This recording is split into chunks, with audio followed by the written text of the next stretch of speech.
en un proceso laboral. ¿Qué podemos decir en relación a la prueba? A ver, ¿dónde está? Aquí estamos. Ya hemos visto las excepciones. Y tenemos la prueba. La prueba, en cuanto al plazo, es 10 días hábiles para presentar la prueba tanto de cargo como de descargo, ¿sí? Bien, la prueba son todas aquellas actuaciones dentro del proceso, cualquiera sea su índole, ¿no? Cualquier sea aquella actuación, testifical, inspección, peritaje, ya vamos a ver eso, se encaminan a demostrar la verdad o la falsedad de los hechos aducidos por cada una de las partes en defensa de sus respectivas pretensiones.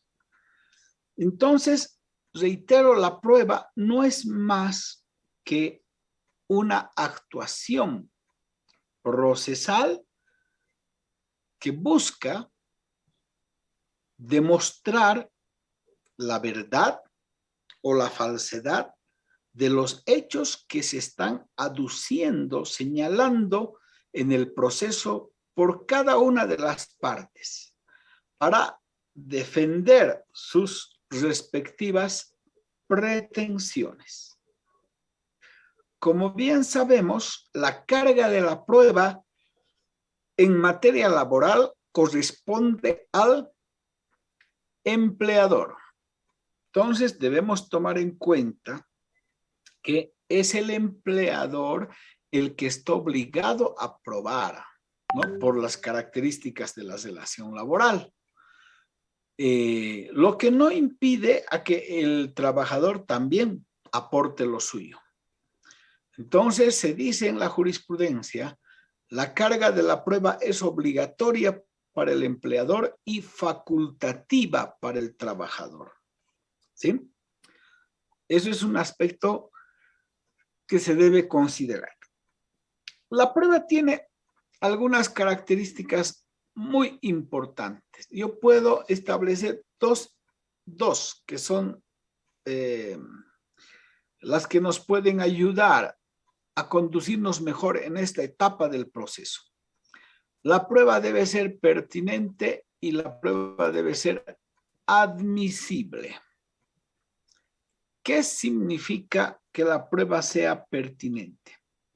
Que se refiera a los puntos objeto del proceso.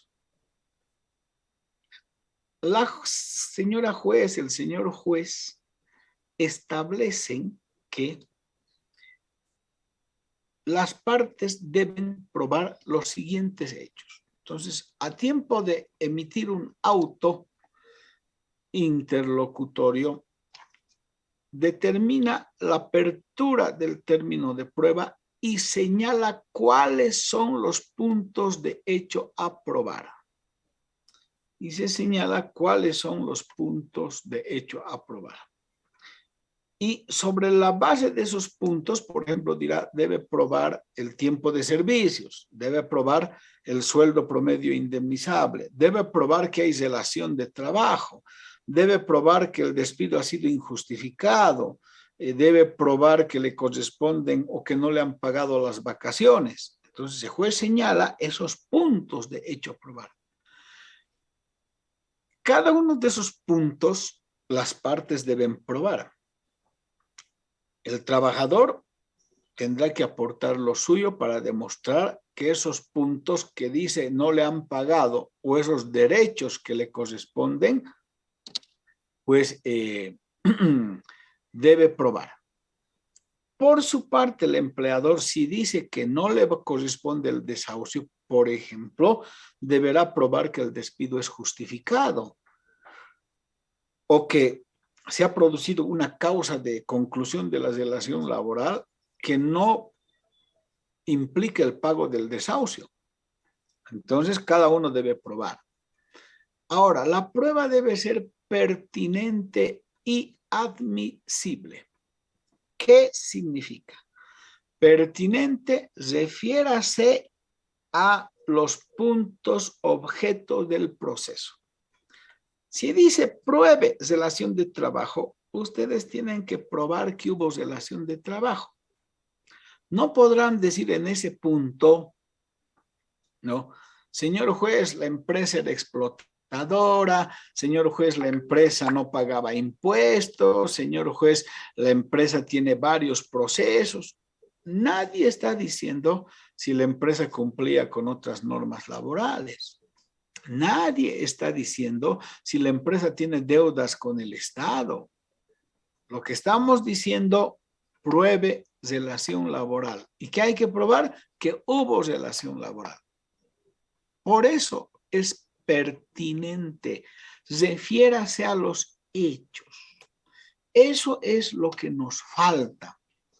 Y como nosotros nos habituamos muchas veces en el examen a hablar cosas que no nos preguntan, estaremos diciendo que son cosas impertinentes.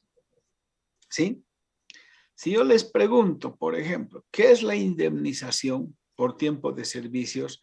Y ustedes me dicen, el trabajador tiene protección, el trabajador, sus derechos son irrenunciables. Yo no le he preguntado eso.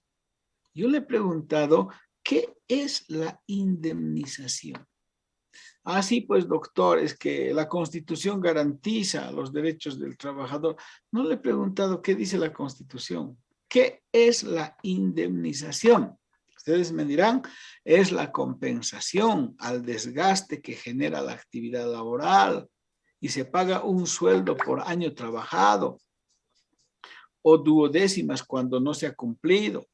La indemnización se paga cuando el trabajador ha cumplido más de 90 días de actividad laboral y se le va a pagar así renuncie o no. En el único caso que no se le paga es cuando el trabajador ha sido despedido por causas justificadas. Entonces, eso es ser pertinente.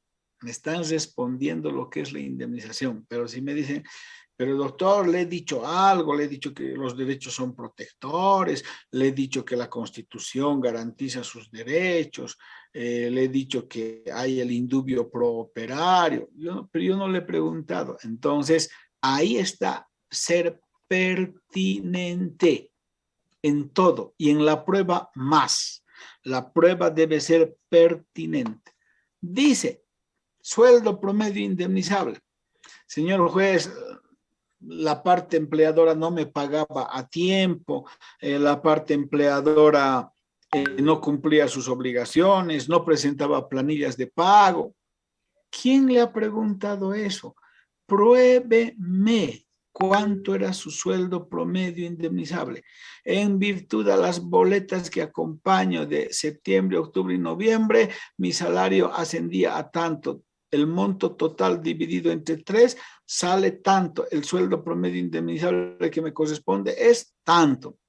O decir, me pagaba 2.164 el haber básico, pero como he trabajado yo 4 años, me corresponde el pago del bono de antigüedad. Por lo tanto, a este monto se corresponde sumar el bono de antigüedad, que es el 5% de 3 salarios mínimos, el 5% de 3 salarios mínimos debe sumarse. Por lo tanto, el haber básico más el bono de antigüedad hacen un total de tanto. Entonces, ahí estamos probando, ¿sí? Estamos probando que hay el sueldo promedio indemnizable, ¿sí? Eso es lo que hay que probar. Entonces, la prueba debe ser pertinente, referirse a los puntos de hecho a probar. Porque si ustedes cuando les dice prueben la multa del 30% y no colocan, el juez va a decir, pues no ha aprobado, ¿no? Has referido a otras cosas. Lo mismo ocurre con el empleador. El empleador dice, no le corresponde los derechos. Ya, ahora, ¿por qué no le corresponde el desahucio? Pruebe, pues. ¿Por qué no le corresponde la indemnización? Pruebe. Si el empleador dice, no, es que el trabajador era faltón, pero no le han despedido por faltas. El trabajador no cumplía su labor, no le han despedido por incumplimiento de contrato. No, pruebe que no le corresponda. Pertinencia. La prueba debe ser además admisible. ¿Qué significa que la prueba sea admisible? Deben haberse obtenido en forma legal. Es decir, los medios de prueba son varios, pero estos hay que obtenerlos legalmente. Por decirles, yo quiero probar, utilizo un medio de prueba de los testigos y presento los testigos. ¿Qué voy a probar? Hago la declaración testifical. ¿Cómo es cierto que no le han pagado los beneficios sociales al trabajador? ¿Quién declara? Una persona que vive al frente de donde era su fuente laboral. Entonces yo le diré en el contrainterrogatorio, ¿usted estaba en la empresa? No, pero yo lo veía salir y entrar. ¿Y eso demuestra que le hayan pagado? ¿Le consta que no le han pagado sus beneficios sociales? No. Entonces, ¿por qué ha dicho que no le han pagado? Es que el trabajador me ha dicho, me ha comentado, me ha referido. Bueno, le ha contado, le podía decir también que ha entrado a trabajar hace 50 años y usted le cree. Entonces, usted no puede probar el pago de beneficios sociales con un testigo. Lo que ustedes pueden agarrar y decir, invierto prueba. El empleador dice que me ha pagado, que me muestre el documento en el que es recibido y está mi firma. Invierto prueba. Y con eso le estoy demostrando, al trasladar la carga de la prueba, porque así permite el proceso laboral al empleador, que no me ha pagado. Entonces, la prueba debe ser admisible, debe ser obtenida por medios legales. Y la inversión de la prueba es un medio legal. En otros extremos se dice, por ejemplo, no puede dar un certificado médico para probar la situación de un accidente quien no es médico, por ejemplo. No puede. ¿Sí? Entonces, esos aspectos tienen que analizarse, ¿ya? Y tienen que verse. Bien. Entonces, ¿cómo va a dar un técnico un certificado médico? No puede. Esa prueba es inadmisible. ¿Sí? Entonces tendrá pues que hacerlo la persona que corresponde, ¿no? Una prueba admisible. El empleador agarra y dice el horario. El horario de trabajo se establece de 8 a 12, de 2 a 6. Entonces yo presento eso, firmado por el empleador, un comunicado. No ha hecho horas extras, señor juez. ¿Por qué? Porque aquí claramente es el horario que hemos publicado en la empresa de 8 a 12, de 2 a 6. Esta fijación de horario demuestra que no ha hecho horas extras. No, eso no demuestra, no es admisible esa prueba. ¿Por qué no demuestra eso? Porque yo puedo poner también que el horario era de 8 a 11 y de 5 a 6. Puedo también sacar. Nadie puede fabricarse su propia prueba. No se demuestra que ha hecho horas extras con sacar el horario. Se demuestra con el control de asistencia. En el control de asistencia, este trabajador ingresó a tal hora, salió a tal hora. Al haber ingresado a tal hora y concluido a tal hora, se demuestra que ha trabajado 8 horas, incluso un poco menos. Aquí está la prueba de que no hizo horas extras. Con eso se demuestra. Entonces, no es admisible una prueba en la que uno agarre, se invente, se fabrique su propia prueba y diga, esto es así. y el juez le va a creer, digamos, ¿no ve? Entonces, no hay esa situación, ¿ya? De modo tal que la prueba debe reunir esos dos requisitos importantes y ustedes conducirse dentro de ese marco, por favor. Otras características. En materia laboral, el juez, la señora juez, puede ordenar la práctica de cualquier otra prueba. Así las partes no hayan pedido, la juez o el juez, en su calidad de directores del proceso, autoridades, pueden pedir se practique cualquier otra prueba. Por ejemplo, decir, no me queda claro, llamo a confesión provocada al empleador, quiero que me explique algunas cosas. Nadie ha pedido, ninguna de las dos partes, pero yo quiero preguntarle al empleador algunos aspectos que no están claros. Entonces puede ordenar practicar cualquier otra prueba. También le puedo pedir documentación, presénteme esta documentación. Puedo ordenar que haya una inspección, quiero conocer el lugar de trabajo. Entonces, fíjense ustedes, esa es la situación, ¿ya? De el tema de las pruebas. No requieren prueba los hechos afirmados o reconocidos por la contraria. Los hechos afirmados por una parte o reconocidos, no requieren prueba. Por ejemplo, yo digo que es trabajador. He trabajado. Muy bien. En la respuesta a la demanda, el empleador dice, evidentemente ha trabajado. Bueno, ha trabajado y si uno dice que trabajó y el otro acepta, la norma laboral dice, no requieren prueba los hechos afirmados por una y admitidos por la contraria o reconocidos. Entonces yo diré relación de trabajo. En la demanda he señalado que soy trabajador. En la respuesta, el empleador ha aceptado que soy trabajador.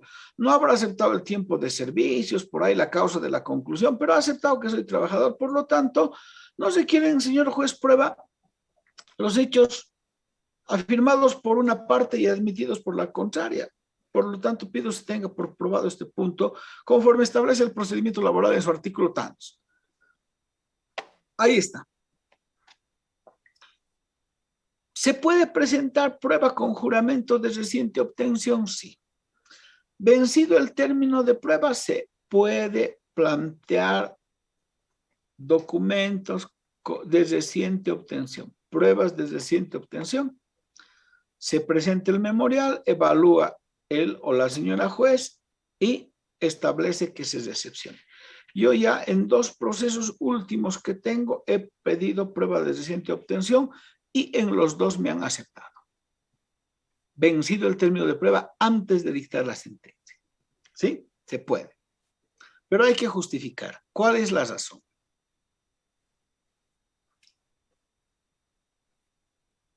La inversión de la prueba corresponde al empleador, ¿no ve? Debido al principio de inversión de la prueba, ¿quién tiene que probar es el empleador? Ese es un principio en materia laboral, un principio procesal, lo que no implica que el trabajador no aporte. Un ejemplo, causa de la conclusión de la relación laboral. Bueno, yo digo que pruebe él. Muy bien, el empleador agarra y dice, aquí está una carta de renuncia. Y listo, solucionar el problema. Pero yo digo que me ha despedido. Pero el empleador presenta la carta de renuncia. Claro, hay la carta de renuncia, pero me ha amenazado para que presente la carta de renuncia, me ha obligado a firmar, hay antecedentes sobre ello. Entonces, tendré que demostrar que esa carta más bien no es una prueba idónea, no es una prueba que refleje los hechos. Entonces, no estoy eximido de aportar lo que me corresponde, ¿verdad? Bien. Los medios de prueba, ¿cuáles son? Los medios de prueba, aquí vamos a ver, son prueba documental, la confesión provocada, la inspección ocular judicial, la prueba testifical, los indicios como medios de prueba, la prueba pericial y las presunciones judiciales. Entonces, ahí tenemos todos los medios de prueba que establece el Código Procesal de Trabajo. ¿Ya? Entonces, no se olviden, esas son las pruebas. Los documentos. ¿En qué consisten? Es todo aquel escrito, certificado, planilla, tarjeta, copias, libros, informes, radiogramas, telegramas, contraseñas, sobres de pago, boletas, cupones, fotografías, dibujos, cheques que se pueda presentar para demostrar las pretensiones, en este caso, del trabajador. Y también para dejar sin efecto las pretensiones por parte del empleador. El empleador puede presentar un cheque y decir, aquí está la copia del cheque que le he pagado. O el trabajador puede presentar otro cheque y decir, este es el monto que se me depositaba. En planillas, evidentemente, me pagaban 2.164, pero cada mes me daba un cheque por 4.000 bolivianos. Es decir, que en planillas declaraba un monto, pero en los hechos me pagaba tanto. Por lo tanto, mi sueldo promedio es 4.000 bolivianos, no como presentan las planillas 2.164, presentando los cheques. Entonces, la prueba documental es cualquier escrito, certificado, planilla, tarjeta, libro de empresa, informes, radiograma, cheques, boletas de pago, depósitos, extracto de cuentas, etcétera, que pueda presentar una u otra parte para hacer valer los derechos. Es importante en el tema de la prueba documental porque el trabajador puede pedir al juez que el empleador presente documentos bajo alternativa de presunción de certidumbre.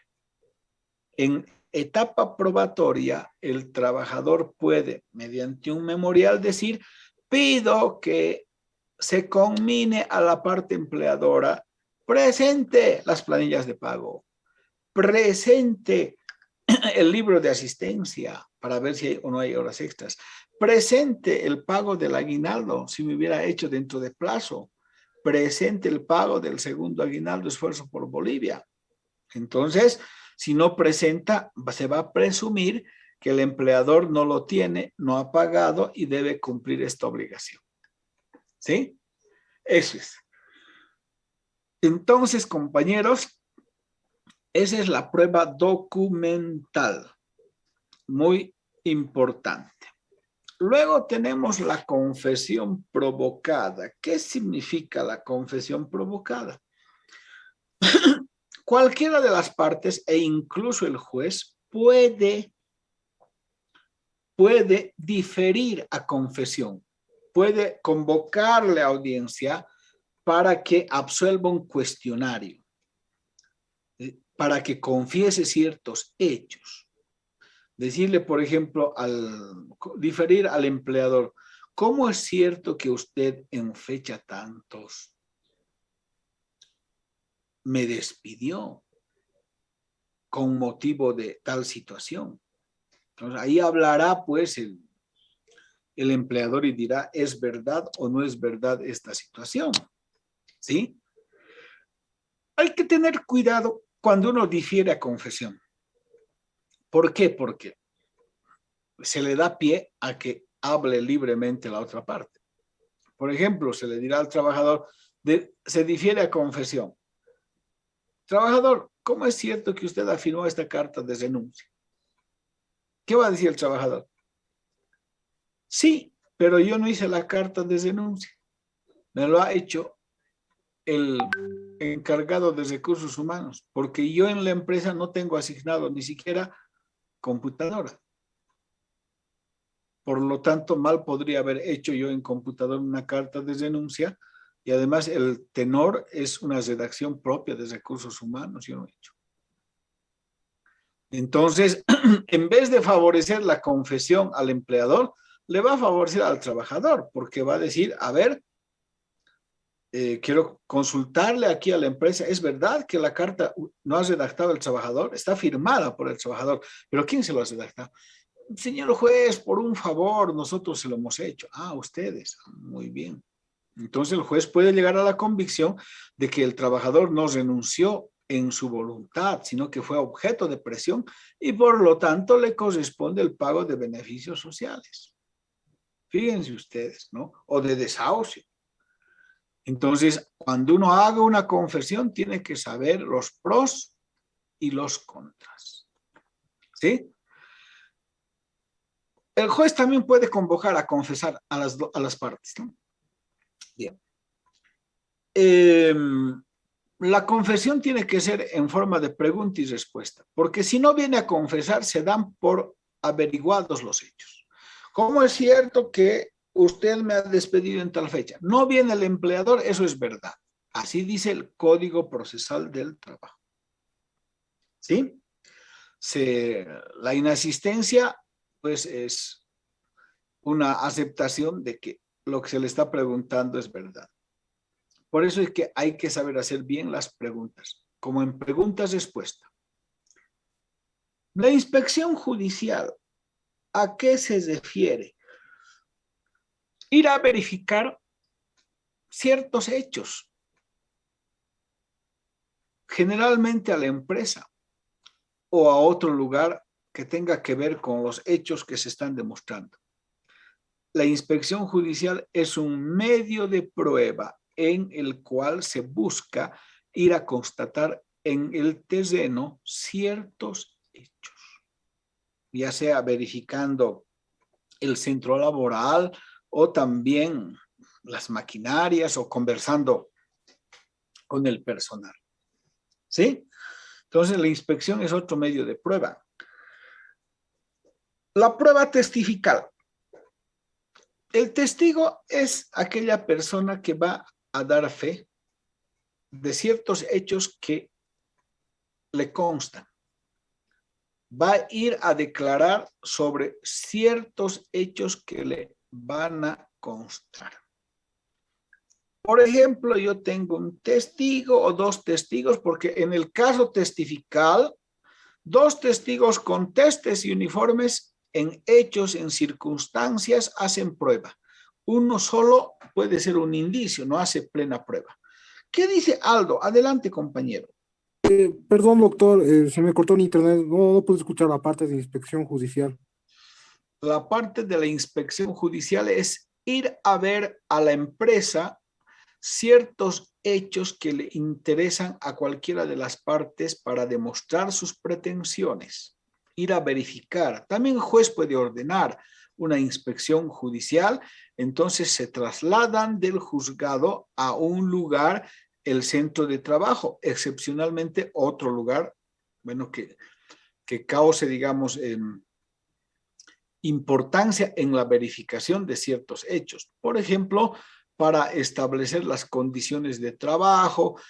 Si dice que él no ha trabajado, pues yo pido inspección ocular para que yo le explique claramente cómo se trabajaba en el lugar, ¿sí?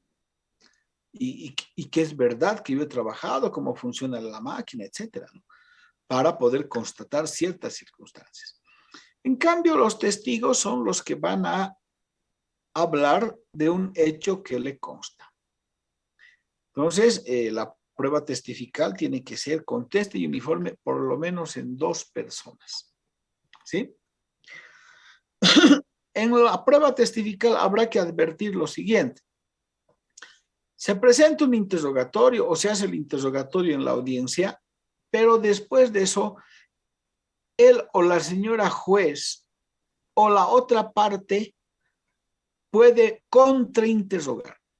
Si yo presento testigos de cargo, es decir, testigos del trabajador, la otra parte puede contrainterrogar. Puede hacer preguntas y decir, usted ha dicho esto, pero ¿de cómo le consta esto, esto, esto? O el empleador presenta sus testigos, también el trabajador puede contrainterrogar. Y a veces en el contrainterrogatorio se sabe la verdad.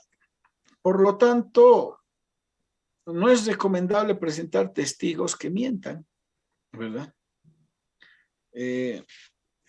Yo tuve un caso reciente que presenta un testigo que evidentemente había trabajado en una construcción, en la construcción de varias obras, y le dicen, ¿cómo es cierto que usted lo conoce al señor Pedro Jiménez? No. ¿El señor Pedro Jiménez trabajaba en las obras? No. Todo no. Bueno, yo he presentado una prueba después de ello en la que hay unas fotografías donde están los dos. Además, fundamentaré que el hecho de que no le conozca no significa que él no haya trabajado. No todos los trabajadores tienen que pasar, pues, por el conocimiento de otro trabajador.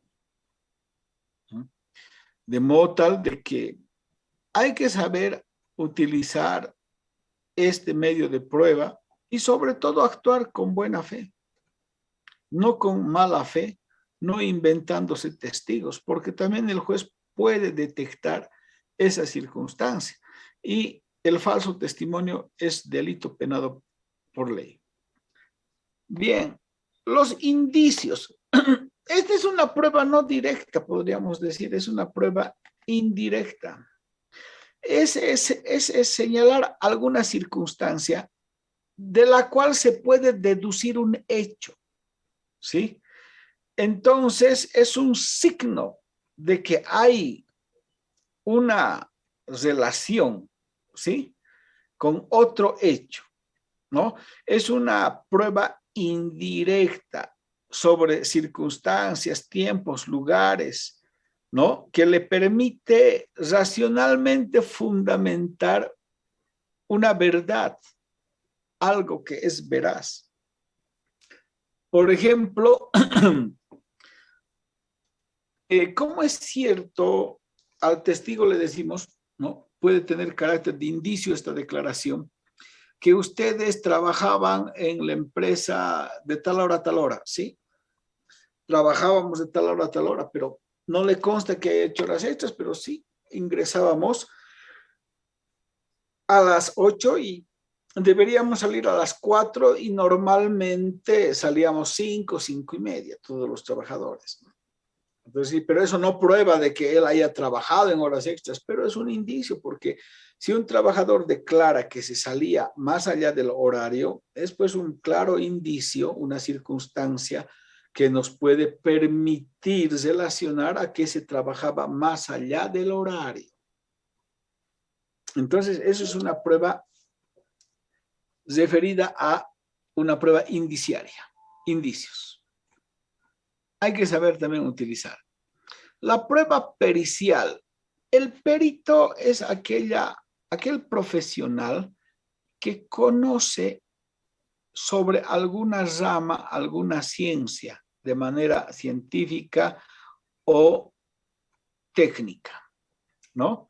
Entonces, es un experto, es un entendido en la materia, ¿sí? Que va a establecer ciertos hechos utilizando su conocimiento científico, su oficio, para esclarecer hechos concretos, ¿sí? Por ejemplo, si hay un accidente, un perito puede determinar la causa del accidente. O el destrozo de una máquina. Por ejemplo, se lo ha despedido a un trabajador por haber causado daños con intención en equipos y maquinaria de trabajo. El trabajador puede alegar que este daño ha sido causado producto del uso, producto del desgaste natural de la maquinaria. Pero el perito puede decir, para que se produzca este daño, no necesariamente se requiere el uso, sino de una fuerza externa. Aquí se ha hecho una manipulación malintencionada. Aquí se ha roto, ¿no? Y se ha requerido una fuerza extra. Entonces, eso puede determinar un perito. ¿Por qué? Porque esta maquinaria tiene estas características, estas, y no se puede, si no se manipula, si no se establece una fuerza externa, esto en circunstancias normales no se puede destrozar. Entonces, fíjense ustedes, esa es la situación, esa es la circunstancia en la que se puede demostrar con un perito una circunstancia. ¿Sí? Pero es para probar ciertos hechos, ¿no? Con el perito no vamos a probar relación de trabajo, no vamos a probar sueldo promedio indemnizable, nada de ver, ¿no? Cada prueba tiende a probar ciertos hechos, ciertas circunstancias, y tiene que haber pertinencia. Tiene que referirse también esa prueba a ese hecho. Finalmente tenemos las presunciones judiciales. Hay dos presunciones, ¿no? De hecho y de derecho. En nuestro Código Procesal del Trabajo, las presunciones están previstas entre los artículos 179 al 182, ¿no? Las presunciones legales no admiten prueba contraria, ¿sí? Forma plena prueba. En cambio, la presunción judicial admite prueba en contrario. A ver, una presunción judicial, salvo prueba en contrario, se presume que la relación laboral ha concluido por despido injustificado. Eso dice el 183 en su inciso D. El despido se entiende sin causa justificada, salvo prueba en contrario. Hay que probar que fuera así, ¿no ve? Bien. Pero también hay otras pruebas. La falta de balance de la prima de utilidades hará presumir que la empresa ha obtenido utilidades. Si no presenta balance, hay utilidades. ¿Sí? Y por lo tanto le corresponde ¿qué? El pago de la prima de utilidades. ¿Ya? Entonces, esas son las presunciones. No presentar el control de asistencia debidamente aprobado por el Ministerio de Trabajo, autorizado por el Ministerio de Trabajo, hará presumir que el trabajador ha hecho las extras. Eso también dice el artículo 182 en su inciso I. Y así hay varias presunciones. Entonces podemos aplicar las presunciones que la norma ha establecido en favor del trabajador, porque el trabajador no puede presentar ciertas pruebas. El control de asistencia no lo tiene el trabajador. Entonces se le pide al empleador y el empleador dice, no, no hay, se ha perdido. Bueno, entonces el juez aplica pues la presunción judicial y dice, ha habido horas extras porque no está presentando. Y se presume la existencia de horas extras porque así dice la norma procesal del trabajo. Bien. Entonces tenemos por establecida esa circunstancia, compañeros. ¿Ya? La de las presunciones judiciales. Con esto concluye el término de prueba. ¿Qué pasa después? La sentencia. Concluido el término de prueba, el procedimiento laboral señala, puesto el expediente, artículo 201, Código Procesal del Trabajo, puesto el expediente por secretaría en el despacho del juez, inmediatamente vencido el término de prueba, con o sin alegatos ni solicitud expresa de resolución, el juez pronunciará sentencia dentro del plazo establecido, es 10 días para dictar sentencia. Entonces, ahí estamos hablando de la sentencia.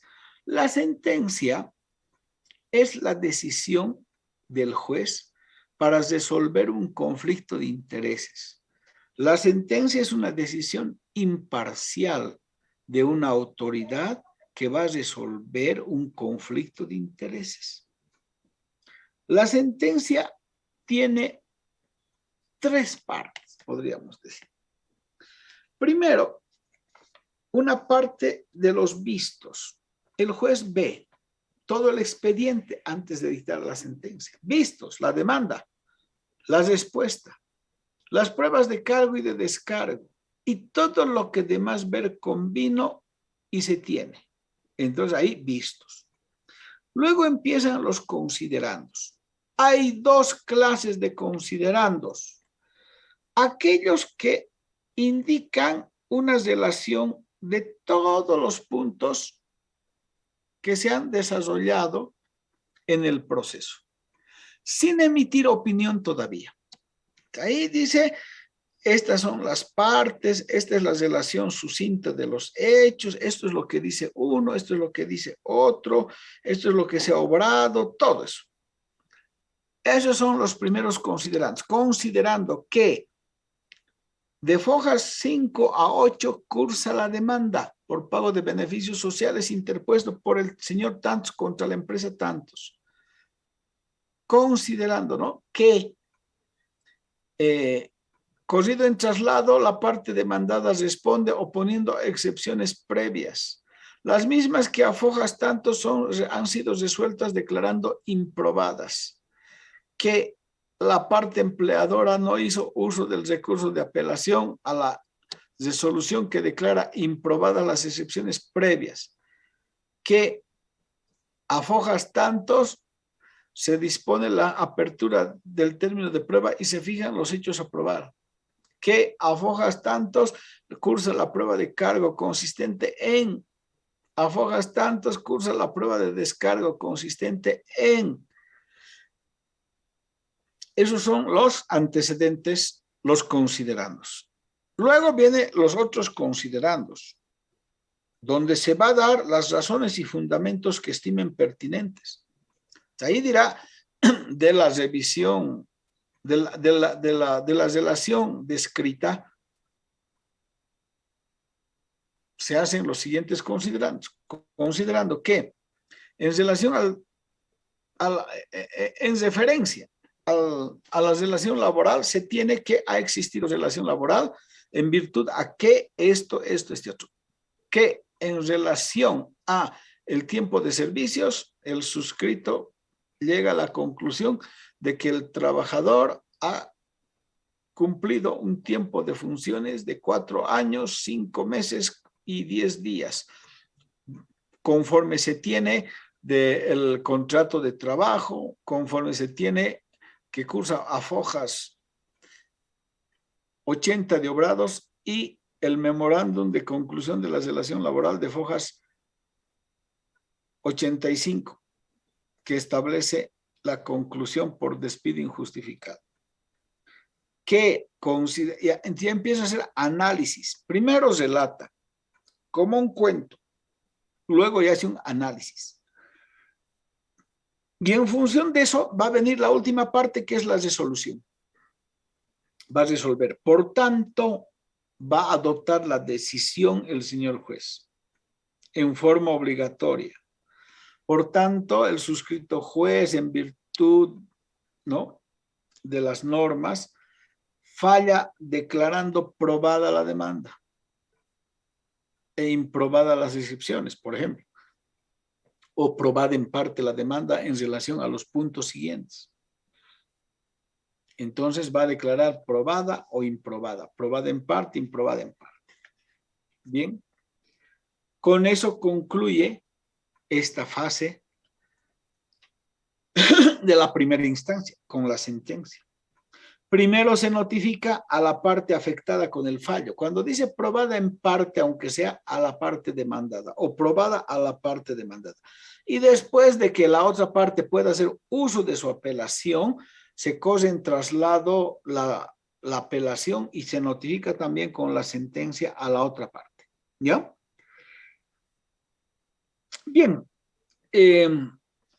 Después de la sentencia, que concluye con la parte resolutiva, ¿qué viene? Viene la apelación. Eso ya lo tenemos visto acá. Después de la sentencia, hay 5 días para apelar. ¿Ante quién se apela? ante la misma autoridad que emitió la sentencia, ante el juez, para que el juez los remita a la sala social administrativa, contenciosa y contenciosa administrativa. Ahí van a emitir un tribunal que está compuesto por dos, por eso decimos en chiste bibunal, porque no son no son tres, un auto de vista. Ese auto de vista puede ser inadmisible cuando la sentencia ha sido apelada fuera de plazo. Puede confirmar la sentencia cuando el juez habría dictado una sentencia correcta, conforme a los hechos y circunstancias, y en la evaluación, en la apelación que ha considerado la sala social del Tribunal Departamental de Justicia, considera que todo lo que ha resuelto el juez está bien, por eso va a confirmar. O también puedes revocar, total o parcialmente. ¿Qué quiere decir? De la sentencia, esto está bien y esto está mal, o todo está mal. Revoca totalmente o revoca parcialmente. Una cosa sí y otra cosa no. Eso es como cuando dice revocar parcial, para mí es modificar, ¿no? Modifica la sentencia sin revocar totalmente. ¿Bien? O puede anular si es que lamentablemente se evidencia algún vicio. Bueno, va a anular al vicio más antiguo y de nuevo van a comenzar. ¿Sí? Bien. Después del auto de vista, ¿qué viene? Se notifica a las partes y la parte perdidosa tiene que interponer un recurso de casación o nulidad. Esta no es una tercera instancia, habíamos dicho, este es un recurso extraordinario, compañeros, de casación o nulidad. En este recurso extraordinario se tiene 8 días la parte o si quieren las dos partes para interponer el recurso.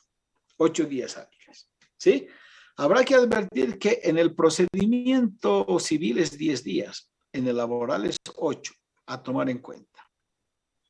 Una vez que se presente el recurso de casación, este es remitido ante la sala contenciosa y contenciosa administrativa, social y administrativa del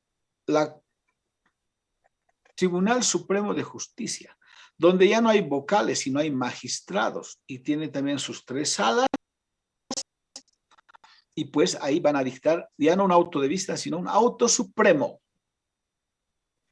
Ese auto supremo puede ser improcedente si el recurso fue presentado fuera de plazo, infundado si está dentro de plazo, pero no le dan la razón.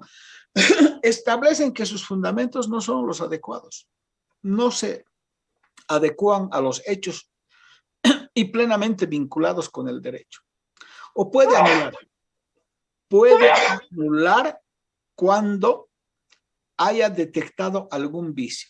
Puede anular hasta a la fase del recurso de casación, hasta el auto de vista, puede anular antes de la sentencia, al término de prueba, etc. Anula.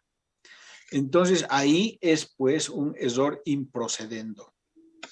En cambio, puede haber un error injudicando cuando va a casar y el auto de vista no ha reflejado lo que dicen las normas con relación a los hechos. Entonces, casar es modificar en el fondo el auto de vista. Porque improcedente, fuera de plazo. Infundado, no tienes razón. Es como decir, confirmo. Anula, hay error improcedendo en el procedimiento. Y casa cuando hay un error de fondo y vamos a resolver. Puede casar total o parcialmente. Casa parcialmente, no le corresponde vacaciones, pero sí le corresponde al aguinaldo, con la multa del 100% y el segundo aguinaldo. Bien, casamos parcialmente o casamos totalmente. Después del auto supremo ya no hay otra instancia. Muchos dicen en términos así de broma, dicen, después del auto supremo hay ya la corte celestial más. Ya no se puede ir a otra instancia. ¿Sí?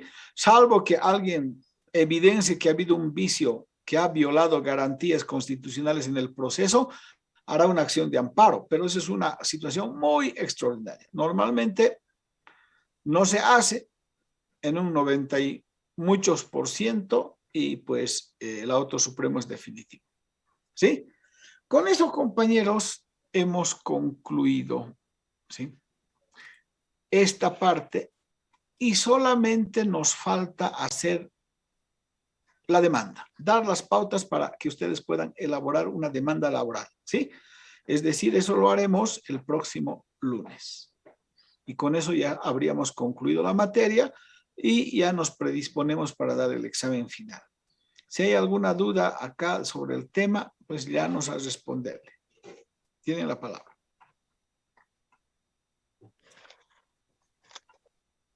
Bien, entonces, compañeros, concluimos la clase y nos vemos el día lunes, ¿ya?